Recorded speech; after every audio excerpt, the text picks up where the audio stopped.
गणेशाय नमः। आप सभी का हमारे YouTube चैनल पर हार्दिक स्वागत है। आज बैसाख मास के बुधवार के दिन आइए सुने गणेश जी की कथाएं। इन कथाओं को सुनने से विघ्न बाधा दूर होते हैं, समस्त मनोकामनाएं पूर्ण होती हैं। तो प्रेम से बोले गणेश जी महाराज की जय हो। बहुत समय पहले की बात है। एक गांव में एक भाई बहन रहते थे। भाई बहुत गरीब था पर उसकी बहन पैसे वाली थी। जब बहन के ननद का विवाह था तब बहन ने ना तो अपने भाई को विवाह में आने का निमंत्रण दिया और ना ही कोई चिट्ठी भेजी। भाई को बाहर वालों से पता चला कि उसके बहन के ननद का विवाह है। भाई ने अपने गांव वालों को बताया। तब गांव वालों ने अपने घर से चुनरी, बिछिया और साड़ी जैसा जिनसे बल पड़ा कन्या के लिए दिया। भाई सारा सामान लेकर बहन के गांव पहुंचा। बहन के घर जाने पर बहन की देवरानी बोली, भाभी जी आपके भाई आए हैं। बहन ने पूछा कैसे आए हैं और क्या पहना है। तब देवरानी ने कहा पैदल आए हैं, फटी पगड़ी फटी धोती पहने हैं। बहन बोली मेरे ससुर हवेली के सामने दुकान में बैठे हैं, मुझे शर्म आती है। भाई को बोलो पीछे के दरवाजे से आए। भाई के आते ही बहन ने भाई को एक कमरे में बंद कर बाहर से ताला लगा दिया। एक तरफ लड़की का विवाह हो रहा था, गाजे बाजे बज रहे थे, अतिथियों को भोजन कराया जा रहा था और दूसरी तरफ भाई को कोई भी पानी तक पूछने वाला न था। तभी भांजे की बहू को दया आई और उसने दरवाजा खोल दिया। दरवाजा खुलते ही भाई वहां से भागा। 2 दिनों के भूखे प्यासे रहने के कारण उसे चक्कर आने लगे। रास्ते में एक गणेश जी का मंदिर था, वहां जाकर गिर गया और रोते रोते गणेश भगवान को अपनी व्यथा सुनाई और बोला, हे गणेश जी महाराज, आज मेरी गरीबी के कारण से मेरी सगी बहन ने मुझे धिक्कार दिया। घर जाने पर मेरी पत्नी मेरे बच्चे जब पूछेंगे कि विवाह से क्या मिठाई लेकर आए हैं तो मैं क्या जवाब दूंगा। तब गणेश जी को उस पर दया आ गई और गणेश जी भगवान बोले, मेरे बगीचे से ककड़ी और तरबूज तोड़कर ले जा। तब भाई ने ककड़ी तोड़कर झोला भर लिया और अपने घर गया। घर जाते ही बच्चों ने पूछा, पिताजी बुआ के यहाँ से हम लोगों के लिए क्या लाए हैं। झोला खोलते ही छोटे तरबूज सोने के गेंद में बदल गए। बाकी तरबूज काटे तो उनमें से हीरे मोती निकले। पत्नी बोली, आप बहन के घर से इतना कुछ क्यों लाए? आपकी बहन ने हम लोगों को बहुत ज्यादा दे दिया है। भाई ने कुछ भी जवाब नहीं दिया। गणेश भगवान की कृपा से उनके दिन बदल गए। भाई का काम धंधा जोरों से चलने लगा। धीरे धीरे गहने, कपड़े, रहने के लिए मकान बन गए। पत्नी बोली, एक बार ननद जी को बुलाकर लाओ। भाई नए कपड़े, नए जूते पहनकर रथ में बैठकर बहन को लेने गया। देवरानी बोली, भाभी जी आपके भाई आए हैं। बहन ने पूछा, कैसे आए हैं और क्या पहना है। तब देवरानी बोली, रथ में बैठकर खूब ठाट बाट से आए हैं। बहन बोली, मेरे भाई को बोलो कि हवेली के सामने से आए, मेरे ससुर, देवर, जेठ देखेंगे। भाई का बहन ने खूब स्वागत किया। भाई बोला, बहन मैं तुम्हें लेने आया हूँ। तब बहन ने कहा, मुझे भी बहुत दिन हो गए हैं, चलो मैं चलती हूँ। भाई बहन को लेकर अपने घर आया। भाई और उसकी पत्नी ने बहन का खूब आदर सत्कार किया। जो चीजें मांगी सब बनवा कर दिया। बहन बोली, भाई मुझे एक जूती चाहिए। तब भाई ने मोची को बुलाया और कहा, मेरी बहन के लिए ऐसी जूती बनाओ जो मुंह से बोले। भाई ने भाई भाई ने बहन को बहुत सारा धन देकर विदा किया, पर अभी तक वह जूती नहीं आई थी। बहन रवाना होने लगी, तभी मोची जूतियां लेकर आया। बहन के जूती पहनते ही जूतियां बोली, निर्धन भाई की पैसे वाली बहन, गणेश जी का बगीचा नहीं होता तो आज क्या करती। बहन तब भाई की पत्नी से पूछा, ये कहाँ से आवाज आ रही है। तभी भाई ने कहा, सुबह का समय है, कोई जीव जंतु बोल रहे होंगे। भाई ने घोड़े गाड़ी को जल्दी जाने को कहा। बहन के जाते ही पत्नी जिद करके बैठ गई कि जूतियां क्या बोल रही थी। तब पति ने अपनी पूरी आपबीती सुनाई कि कैसे बहन ने मुझे 2 दिन भूखा रखा, कमरे में बंद कर दिया था। भांजे की बहू ने दरवाजा खोला, तब मैं बाहर आया और गणेश जी के शरण में जा पहुंचा। गणेश जी की कृपा से हमारे दिन बदले हैं। उसने अपने पत्नी को सारी बात बताई। तब पत्नी बोली, अगर मुझे मालूम होता तो मैं आपकी बहन को कुछ नहीं देती। मेरा दिया हुआ सब कुछ वापस लेकर आओ। तब पति बोला, गणेश भगवान ने हमें सब दिया है। अगर वह मुझे भूखा प्यासा कमरे में बंद नहीं करती तो मैं गणेश भगवान के मंदिर में क्यों जाता। क्या मैं गणेश जी को अपना दुखड़ा सुनाता। तुम अपना मन मैला मत करो, अपने पर तो गणेश जी की कृपा है और किस चीज की कमी है। फिर दोनों गणेश जी के आगे झुककर प्रणाम करते हैं और जयकारा लगाया। हे गणेश जी महाराज, जैसी कृपा आपने गरीब भाई पर करी, वैसे ही अपने सभी भक्तों पर अपनी कृपा बनाए रखना। तो प्रेम से बोले, गणेश जी महाराज की जय हो। अब आइए सुने गणेश जी महाराज की अगली पौराणिक कथा। एक बार देवी तुलसी विवाह हेतु वर ढूंढने के लिए तीर्थ यात्रा पर निकली थी और ढूंढते ढूंढते वह गंगा किनारे पहुंच गई। उस वक्त गणेश भगवान गंगा किनारे तप कर रहे थे। उन्हें देखते ही देवी तुलसी उन पर मोहित हो गई और उनके मन में गणेश भगवान से विवाह की इच्छा उत्पन्न हुई। फिर देवी तुलसी ने गणेश जी के पास जाकर उनका ध्यान भंग कर दिया।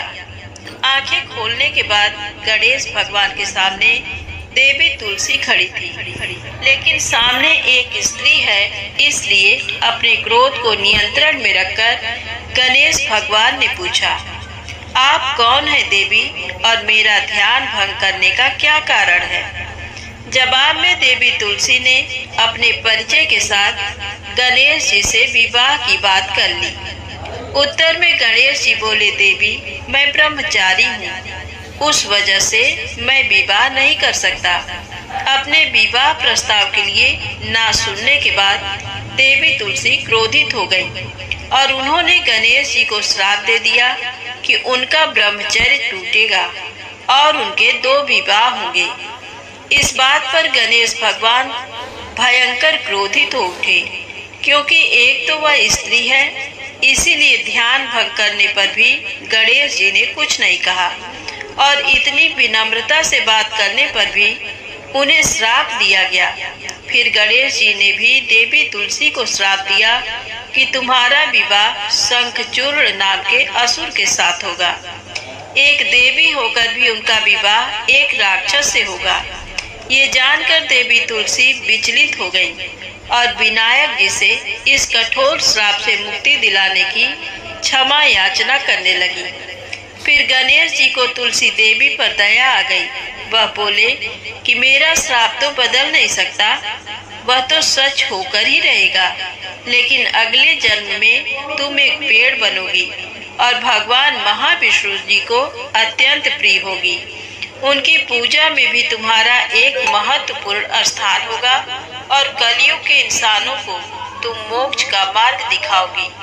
लेकिन तुमने मेरा तप भंग किया है और मुझे ब्रह्मचारी होकर भी 2 विवाह का श्राप भी दिया है, इसलिए मेरी किसी भी प्रकार की पूजा में तुम निश्चित होगी। इस प्रकार देवी तुलसी गणेश भगवान की पूजा में निश्चित हो गई। तो प्रेम से बोले गणेश जी महाराज की जय हो। अब आइए सुने गणेश जी के विवाह की कथा। गणेश भगवान का मुख हाथी का है और एक दांत टूटा हुआ है। इन्हीं दो कारणों की वजह से उनका विवाह नहीं हो पा रहा था। इस बात से गणेश महाराज अक्सर नाराज रहा करते थे। एक दिन एक देवता के आग्रह पर विनायक जी उसके विवाह में अपनी उपस्थिति दर्शाने गए थे। विवाह स्थल पर पहुंचने के बाद कुछ देवताओं ने मिलकर गणेश भगवान का समय पर विवाह न होने के कारण उपहास किया, जिससे गणेश जी बहुत ही अधिक नाराज हो गए। उसी दिन उन्होंने ठान लिया कि जब तक मेरा विवाह नहीं होता तब तक मैं किसी भी देवता का विवाह नहीं होने दूंगा।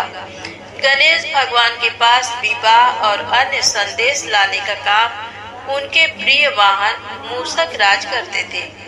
अब मूषक राज जब भी किसी देवता के विवाह का समाचार लाते तब गणेश जी उसे आदेश देते और मूषक राज अपनी सेना के साथ जाकर उस विवाह के मंडप को गिराकर तहस नहस करते एवं बारातियों को भी भगा देते। इस तरह गणेश जी और मूषक राज की मिली भगत की वजह से किसी भी देवता का विवाह नहीं हो रहा था। गणपति जी के व्यवहार से तंग आकर सभी देवी देवता भगवान शिव और माता पार्वती जी के पास पहुंच गए और इस विराट समस्या का समाधान मांगने लगे। भगवान शिव और माता पार्वती ने कहा कि इसका हल तो आपको केवल ब्रह्मा देव जी के पास ही मिल सकता है। कृपा करके आप ब्रह्मलोक को जाएं। माता पार्वती और महादेव को प्रणाम करके सभी देवी देवता ब्रह्मा जी के पास प्रकट हुए। देवताओं की समस्या को ठीक से सुनने के बाद ब्रह्मा जी ने अपनी योग शक्ति से दो कन्याओं का निर्माण किया। कन्याओं का नाम था रिद्धि और सिद्धि। वह दोनों ब्रह्मा जी की मानस पुत्रियां थीं। उन्हें लेकर ब्रह्मा जी गणेश महाराज के पास गए और उनसे अपनी पुत्रियों को ज्ञान एवं शिक्षा प्रदान करने का निवेदन करने लगे। ब्रह्मा देव जी का मान रखने के लिए एक दंत भगवान ने रिद्धि और सिद्धि को शिक्षा देना आरंभ किया। फिर उस दिन के बाद से जब भी मूषक राज किसी विवाह की खबर लेकर आते हैं उस वक्त रिद्धि और सिद्धि गणेश जी को अपनी बातों में उलझाकर रखती थी। इस तरह गणेश जी का ध्यान किसी और विषय पर रहता और दूसरी तरफ देवताओं के विवाह संपन्न हो जाते। एक दिन बुद्धि के देवता भगवान गणेश जी को ये बात समझ आ गई, लेकिन उनके क्रोध में आने से पहले ही ब्रह्मा देव अपनी दोनों पुत्रियों के साथ वहां पर प्रकट हुए। रिद्धि और सिद्धि को सामने देखते ही गणेश जी का क्रोध बढ़ने लगा, किंतु विनायक जी के मुख से कोई भी शब्द निकलने के पहले ही भगवान ब्रह्मा देव ने कहा, हे गणेश जी, आपने स्वयं ही मेरे पुत्रियों को शिक्षा दी है और अब मुझे इन दोनों के विवाह योग्य कोई वर नहीं मिल रहा है।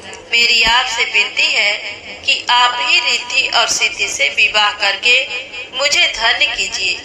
परमपिता ब्रह्मा देव जी की शांत वाणी सुनकर गणेश जी का क्रोध शांत हो गया और वह उस विवाह प्रस्ताव के लिए हंसी खुशी राजी हो गए। विवाह के बाद अपनी दोनों पत्नियों से उन्हें दो पुत्र प्राप्त हुए, जिनका नाम रखा गया शुभ और लाभ। तो प्रेम से बोले गणेश जी भगवान की जय हो। आप आइए सुनते हैं गणेश जी की पूजा पाठ में सुनी जाने वाली पौराणिक कथा। एक गांव था जिसमें एक सेठ जी अपने परिवार के साथ रहते थे। सेठ जी का गांव के पास के ही शहर में बड़ा व्यापार था। सेठ जी गणेश जी की पूजा श्रद्धा एवं विश्वास से करते थे, जिससे सेठ जी के घर में अन्न धन के भंडार सदैव ही भरे रहते थे। उनके जीवन में किसी भी प्रकार की कोई कमी नहीं थी। नित्य प्रतिदिन नियम अनुसार रोज वो नदी पर नहाने जाते और आकर गणेश जी की पूजा करते, उन्हें भोग लगाते, फिर स्वयं भोजन करते थे। ये बात सेठानी जी को अच्छी नहीं लगती थी। वो धार्मिक नहीं थी और ईश्वर में इतना विश्वास नहीं रखती थी। एक बार सेठानी जी ने सोचा कि ये इतना गणेश जी को मानते हैं, गणेश जी की पूजा करते हैं, इससे होता क्या है। आज तो देखती हूँ वो कैसे गणेश जी की पूजा करते हैं।